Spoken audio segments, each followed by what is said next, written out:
सोम प्रदोष व्रत भगवान शिव और देवी पार्वती के लिए समर्पित है।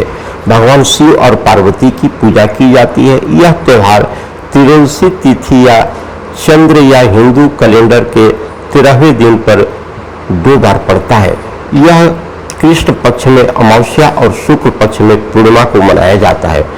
प्रदोष का अर्थ गोधूली या प्रारंभिक चंद्र समय, मूल रूप से शाम की रोशनी का पतझड़ है। इसलिए व्रत आमतौर पर गोधूली या संध्या काल में ही मनाया जाता है। जैसा कि पहले कहा जाता है कि यह उत्तम व्रत भगवान शिव और देवी पार्वती को समर्पित है। हालांकि भारत के कुछ हिस्सों में लोग भगवान शिव के नटराज अवतार की पूजा करते हैं। स्कंद पुराण के अनुसार प्रदोष 2 प्रकार के मनाया जाता है। पहली विधि से दिन भर का व्रत उपवास समर्पित होता है, जो 24 घंटे तक चलता रहता है और रात के समय लोग जागते रहते हैं। दूसरी विधि से सूर्योदय से सूर्यास्त तक उपवास रखा जाता है। शाम को लोग भगवान शिव की पूजा करते हैं और अपना उपवास व्रत तोड़ते हैं। चलिए जानते हैं कैसे करें प्रदोष व्रत। कहा जाता है कि प्रदोष व्रत तिथि यदि विधि पूर्वक की जाए तो बहुत लाभ होता है और भगवान शिव और माता पार्वती प्रसन्न होती है। सूर्योदय और सूर्यकाल से पहले गोधूली काल पूजा जाता है और शुभ माना जाता है। प्रदोष व्रत विधि करने के लिए सबसे पहले स्नान करें, शिव परिवार की प्रारंभिक पूजा करें। उस अनुष्ठान के बाद अब भगवान शिव की पूजा करें और उनकी ऊर्जा का एक पवित्र कलश में जागृत करें। कलश या बर्तन को पूर्वा घास पर कमल बना करके अवश्य रखें। इसके अलावा अनुष्ठान शुरू करने से पहले इसमें पानी भर दें। भारत के कुछ हिस्सों में लोग शिवलिंग की पूजा भी करते हैं। इस पूजा के दौरान शिवलिंग को दूध, घी, दही से स्नान करवाते हैं, फिर बेलपत्र चढ़ाते हैं और प्रदोष व्रत के दौरान अत्यधिक शुभ माना जाता है। इस बार जब भगवान का अनुष्ठान पूरा कर ले तो प्रदोष व्रत कथा सुने। अब शिव पुराण की विभिन्न आप कहानियां भी पढ़ सकते हैं। महामृत्युंजय का पाठ 108 बार भी कर सकते हैं।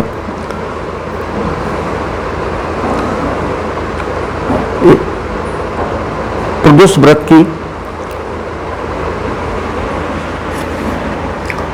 सोम प्रदोष व्रत 20/4/2024 को पड़ रहा है।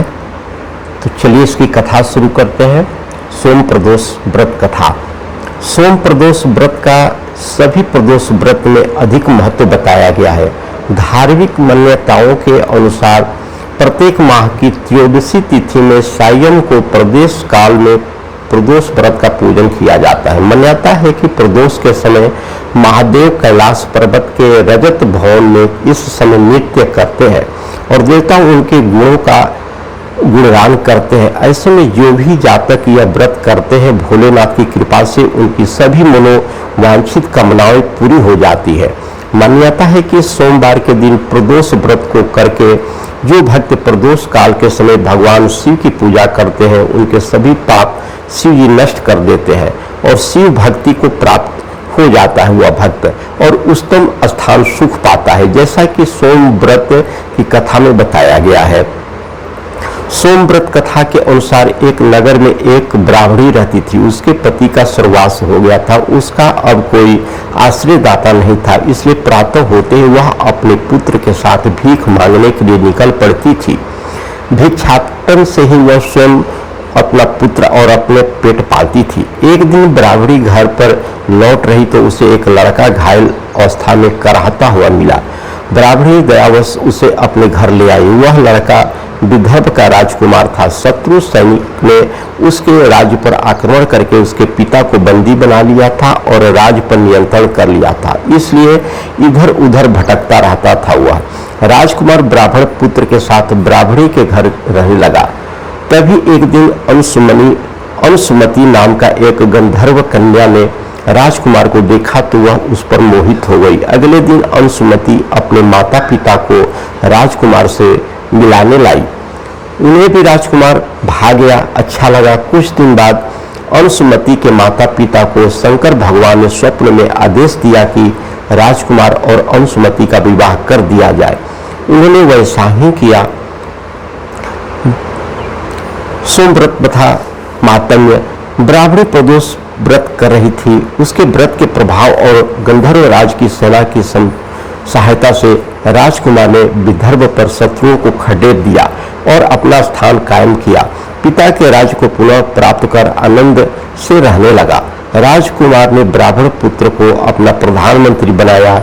ब्राह्मणी के प्रदोष व्रत के महात्म्य से जैसे राजकुमार और ब्राह्मण पुत्र के दिन फिरे थे, लौटे थे, वैसे ही शंकर भगवान अपने दूसरे भक्त के दिन भी लौटाते हैं। अतः सोम व्रत का व्रत करने वाले सभी भक्तों को यह कथा अवश्य पढ़नी चाहिए, सुनना चाहिए और दूसरों को भी सुनाना चाहिए। सोम प्रदोष के दिन भोलेनाथ के अभिषेक, रुद्राभिषेक और श्रृंगार का विशेष महत्व है। इस दिन सच्चे मन से भोलेनाथ की पूजा करने से मनोवांछित फल की प्राप्ति होती है। लड़का या लड़की की शादी विवाह की अड़चन दूर होती है। संतान की इच्छा रखने वाले लोगों को इस दिन पंचगव्य से महादेव का अभिषेक करना चाहिए।